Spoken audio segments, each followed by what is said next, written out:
I packed my bags for a clean corporate climb, traded the lakes for the dust and the pine. Thought I'd lost my mind in the Oklahoma heat, staring down a road of regret and defeat. But the red dirt will teach you what a safety map can't. It bends a proud mind and it breaks a strong man. Yeah, I moved for a paycheck to a place I didn't know, but the man that I buried was the man I had to grow.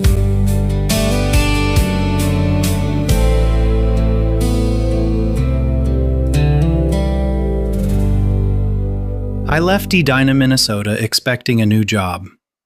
What I got was heat, red dirt, fire ants, and a mystery that started with a dead doctor. Back home, summer meant crisp lake breezes, manicured lawns, and polite, predictable routines. I accepted the position of Training and Safety Director for the Rural Electric Cooperative in Caddo County, Oklahoma, thinking it would be a brief professional adventure. I figured Oklahoma would be warm. But warm wasn't the word. The day I stepped out of the air-conditioned office building, which literally sat right in the middle of a cornfield just outside of Anadarko, the heat hit me like a physical wall. It felt like somebody had opened the door on a massive industrial blast furnace. It was a heavy, enveloping blanket that pressed down on your chest, making every breath feel like inhaling hot soup. Within 2 minutes, my crisp collar was soaked, and my dress shoes felt like they were melting right into the asphalt. And then came the wildlife. By the end of my first week, I'd met mosquitoes the size of sparrows, flying insects thick enough to darken a porch light, and translucent, armored scorpions that curled their tails into tiny question marks inside my rental house. My very first morning walking across the cooperative's gravel lot, I accidentally stepped on a soft mound of loose dirt. Within seconds, a dozen sharp, fiery pinpricks shot up my ankle like someone was holding a lighter to my skin. Fire ants. I stood in that dusty parking lot, frantically slapping at my legs, breathing in the unfamiliar metallic tang of sun-baked red dirt and heavy agricultural manure. I looked up at that blinding, aggressive southern plains sky and found myself whispering a line from an old Saturday morning cartoon I used to watch as a kid. "Help me, Mr. Wizard." I didn't say it as a joke. I said it as a confession. I had accidentally moved to another planet. Stepped off the plane into all of red clay. The northern wind died 1,000 miles away. The blacktop is melting, the heat's turning down. Welcome to the furnace of a flat prairie town. Oh, it's a hot world, burning bright. Gotta find my footing in the blinding light. Less than a month into the job, my new boss, Atticus Carson, called me into his office. Atticus was the cooperative's human resources director, but around here, that was just his day job. His real power came from his other title. He was the Caddo County Commissioner. And in this part of the world, he basically was the county's infrastructure. I thought it was a routine new employee checkup. It wasn't. Elliot, son, sit down. This doesn't have a lick to do with the power company. I need to talk to you about a little situation I'm wrestling with over at the courthouse. He leaned back, adjusting his belt buckle, and explained that Caddo County's state-appointed medical examiner, old Dr. Thad Vance, had just abruptly stepped down due to sudden health issues. The state was scrambling to find another local doctor to take over the death calls, but nobody wanted the late-night headaches. Atticus pointed a finger right at me. I know you're a smart guy, Elliot, and I saw on your resume that you're a certified advanced life support instructor. Heck, I called the state board up in Oklahoma City and told them that makes you practically a doctor anyway. I convinced them to let me appoint you as our temporary county medical examiner field investigator until they can find a permanent MD to sign the certificates. Mr. Carson, I teach CPR and corporate safety protocols. I don't investigate dead bodies. Don't you worry about that, son. I'll book you a spot up in Oklahoma City next week for their 40-hour death investigation crash course. They'll teach you everything about blood spatters, scene assessments, and paperwork, and you'll be good to go. Talk it over with your wife tonight, but I know your game. After a few moments of stunned silence, I realized I wasn't being punked. He was entirely serious. I went home, fully expecting my wife to tell me I was insane. Instead, she smiled and said she thought I should take on the challenge. The next Monday morning, I was behind the wheel of my Jeep Cherokee.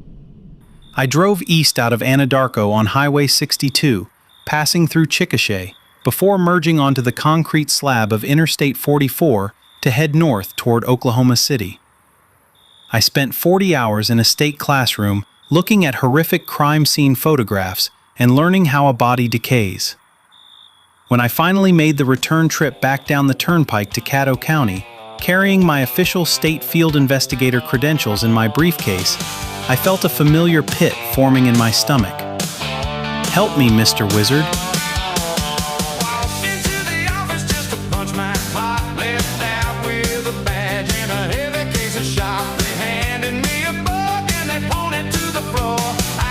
Minnesota anymore. Stumbling blind into the wild and the new. Lord, tell me what a safety man's supposed to do.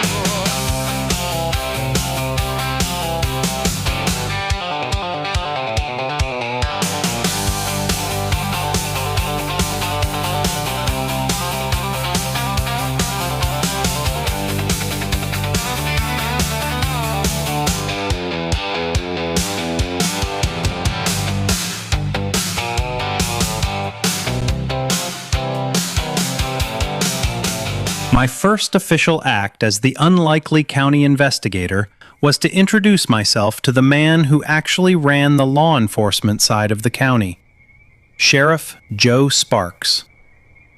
Joe was a 60-year-old Native American from the Wichita tribe. He'd been the Caddo County Sheriff for nearly 20 years, having spent his early childhood on the reservation just outside of Anadarko. He knew every dirt road, every family tree, and every hidden secret in Caddo County.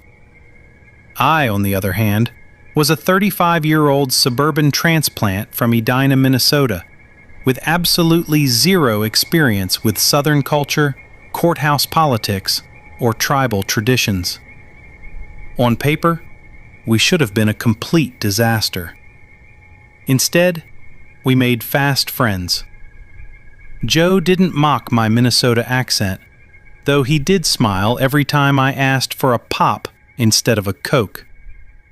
He took me around the county, showing me the ropes.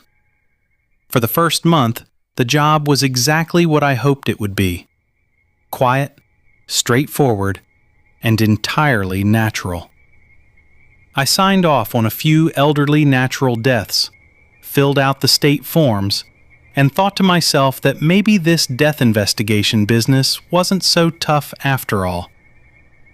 Then came the call that changed everything. It was 2 o'clock in the morning when the phone on my bedside table shattered the quiet, the heavy summer humidity hanging thick in our bedroom.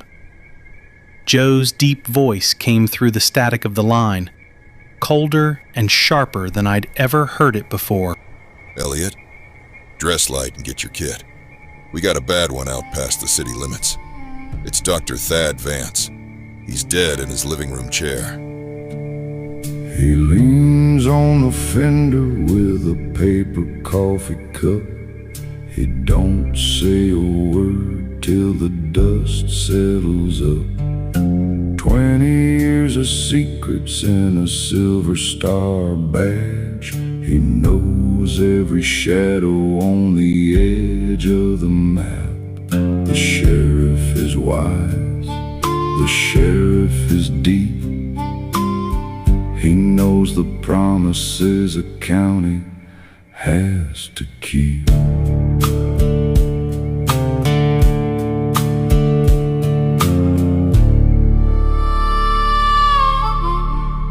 The drive out past the Anadarko city limits was pitch black, the suffocating August humidity clinging to the windshield of my Jeep Cherokee.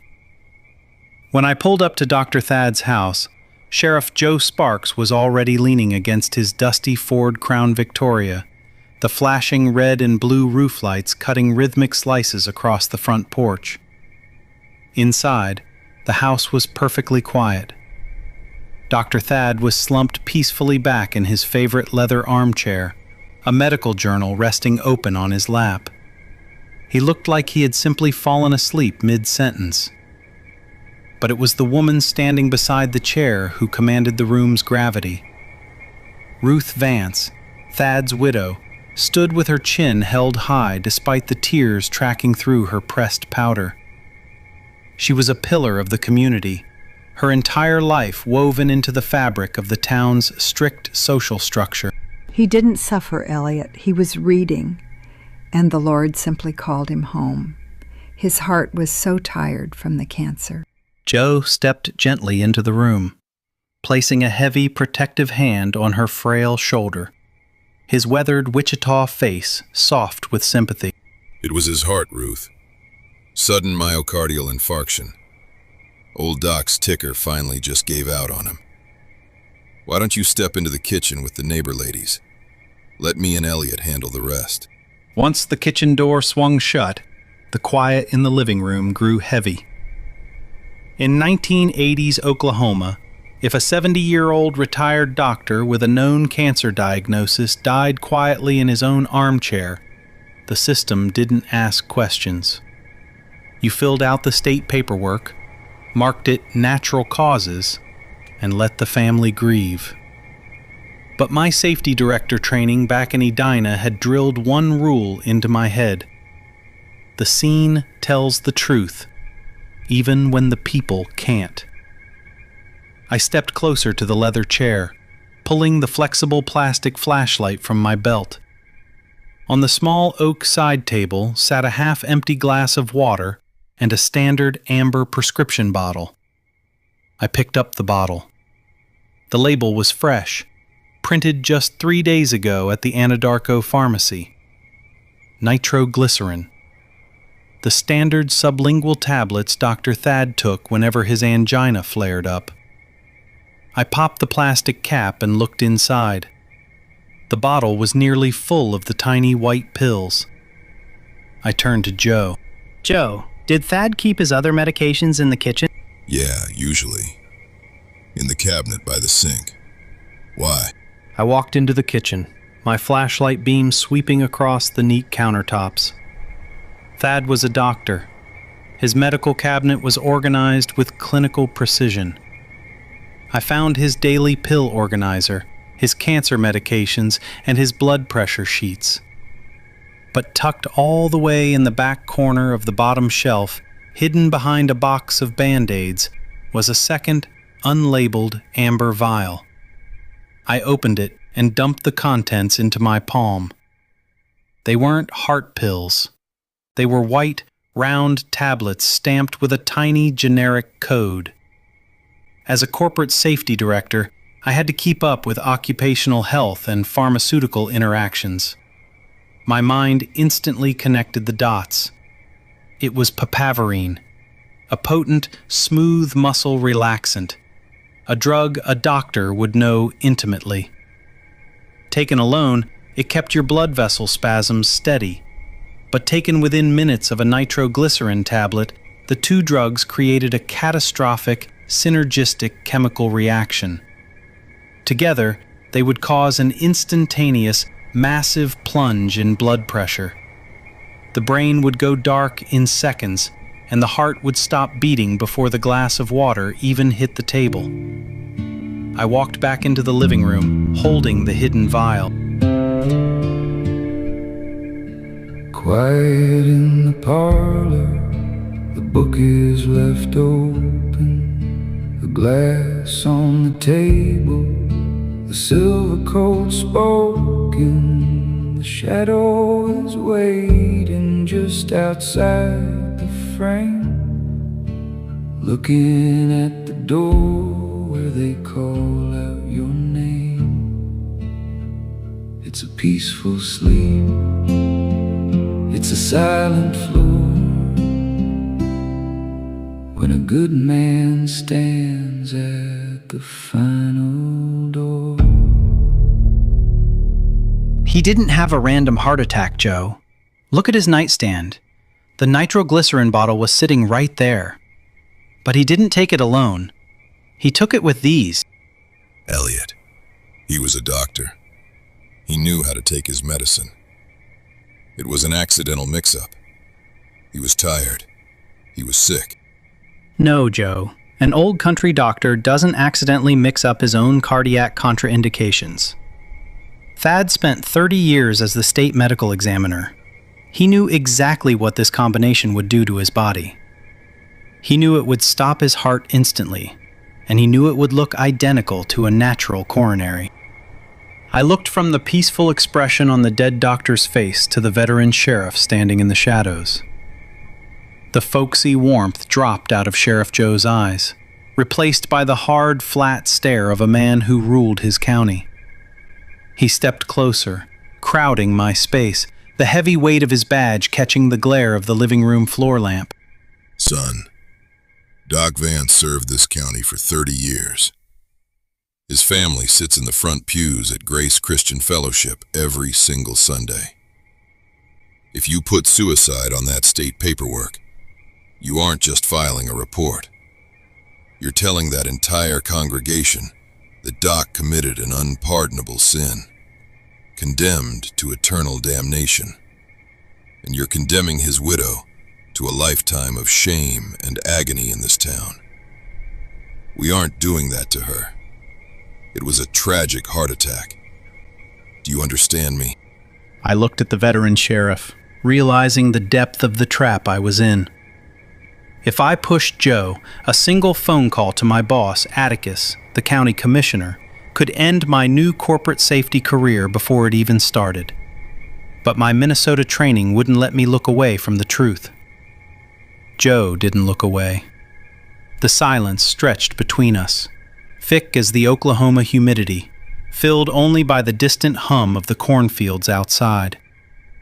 Finally, Joe let out a long, slow breath, his shoulders dropping just a fraction.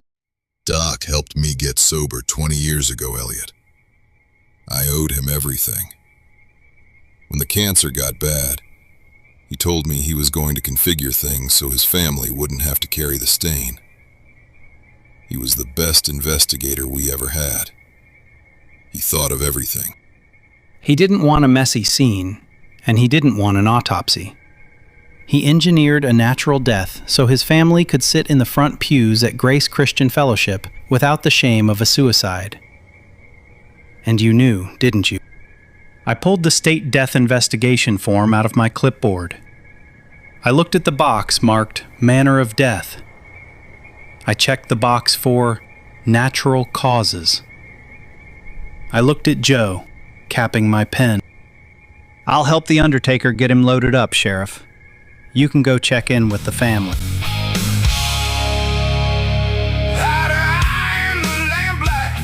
The line has been drawn. The truth is a fire that'll burn down the lawn. Do you want the facts or a family's peace? Some secrets are heavy when they're finally released. Can you handle the truth when the curtain falls down? Or do we keep the quiet in the Sunday town? The next morning, the Caddo County sun rose just as blinding and hot as it had the day I arrived, baking the red dirt outside the cooperative office. I stood in the doorway of Atticus Carson's office, my briefcase in hand, ready to deliver my routine safety data logs for the week. Atticus was typing at his desk, the steady clack of the machine filling the small space. He stopped, looking up over the rims of his reading glasses. He didn't ask about the midnight phone call. He didn't mention Dr. Thad, or the state paperwork, or the closed-door meeting I'd had with Sheriff Joe. Instead, Atticus just held my gaze for a long, quiet second. Then, he gave me a brief, unstated nod of his head.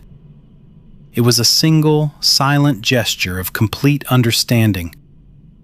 He knew I had looked past the surface, figured out the gears of the town, and chosen to protect the people who built it.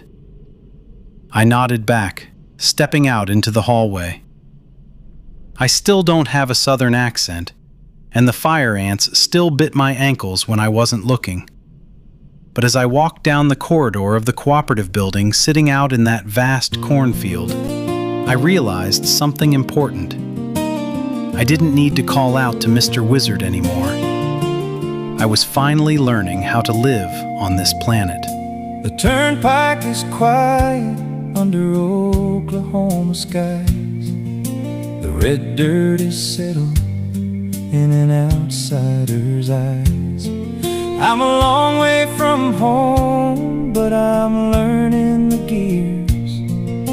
The road looks much clearer after all of the tears.